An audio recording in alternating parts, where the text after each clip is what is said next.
एकंदरीत यामध्ये एआयचा देखील समावेश आहे. वृत्तपत्रामध्ये त्याची माहिती आलेली गेले जवळपास 1.5 ते 2 वर्ष आम्ही काही लोक राज्य सरकार, केंद्र सरकार यांना या रस्त्याने जायची गरज आहे हे सांगतो. एआयचा विषय जो आहे हे तंत्रज्ञान जगाने स्वीकारले. ते शेतीसाठी, ते आरोग्यासाठी आहे, उद्योगासाठी आहे, नगरविकासचे जे प्रश्न असतात म्युन्सिपाल्टी, कॉर्पोरेशन त्याच्यासाठी आहे. आणि ही उपयुक्तता लक्षात घेऊन केंद्र आणि राज्य सरकारने निकाल घेतले पाहिजेत हा आमचा आग्रह आहे. महाराष्ट्र सरकारने मध्यंतरी बारामतीला येऊन पाहणी केल्यावर 500 कोटी आम्ही उपलब्ध करू म्हणून निर्णय जाईल. पण अजून माझ्यासोबत एक सुद्धा केस आली नाही की राज्य सरकारने या 500 कोटीतून कुणाला अर्थसहाय्य केलं. माझी काही तक्रार नाही. आम्ही पुन्हा सरकारला सांगू. कदाचित त्यांची प्रोसेस चालू असते. पण जर वेळीच निकाल घेतले नाही तर नवीन तंत्रज्ञानात योग करणारी तरुण मुलं जी आहेत ती नावलं जातात आणि ती नावलं होऊन जातात. प्रमाण नाही.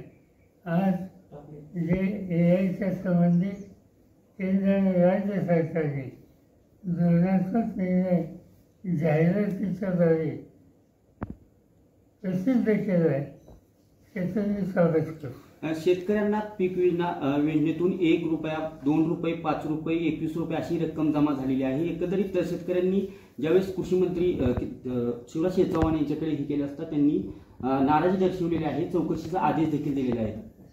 हे एक यंदाच्या वर्षी निसर्गाचा पाऊस शेतीचं प्रचंड नुकसान झालं. अशा वेळेला त्या नुकसान ज्यांचं झालं त्यांना मदत करणं, पुन्हा उभं करणं हे काम निश्चित आहे. राज्य सरकारने काही यासंबंधीचे पॅकेज जाहीर केले आणि पॅकेज हा एक भाग आहे. दुसऱ्या बाजूने शेतकऱ्यांनी विमा उचलला होता. नुकसान झाल्याच्या नंतर विम्याची रक्कम त्यांना तातडीनं मिळायला हवी. काही तक्रारी माझ्याकडे अशा आल्या की ₹5, ₹3, ₹2 अशी मदत विम्याने दिली. आणि आजच्या माझ्या वर्तमानपत्रात बातमीवरनं एक गोष्ट लक्षात आली की ही जी विम्याची चुकीची नीती आहे ती देशाच्या शेती मंत्र्यांच्या लक्षात आलं आणि त्याची चौकशी करतात. माझं म्हणणं एकच आहे, चौकशी करायची ते काही करा. आता शेतकरी संकटात लवकरात लवकर त्याला मदत आणि त्याला उभं करा. साहेब, आज निवडणूक आयोगाची 4 वाजता पत्रकार परिषद होत आहे.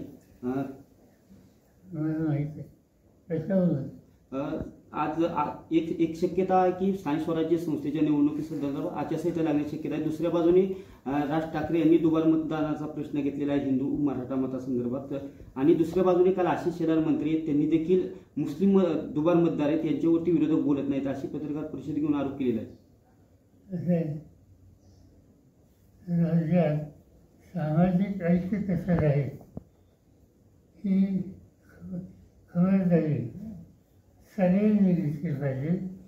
आणि विशेषतः सरकारमध्ये जे आहेत त्यांचं कर्तव्य याच्यात जास्त आहे.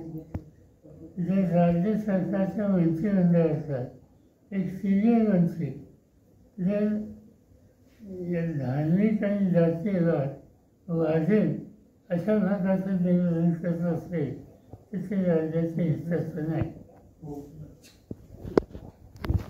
ठीक आहे.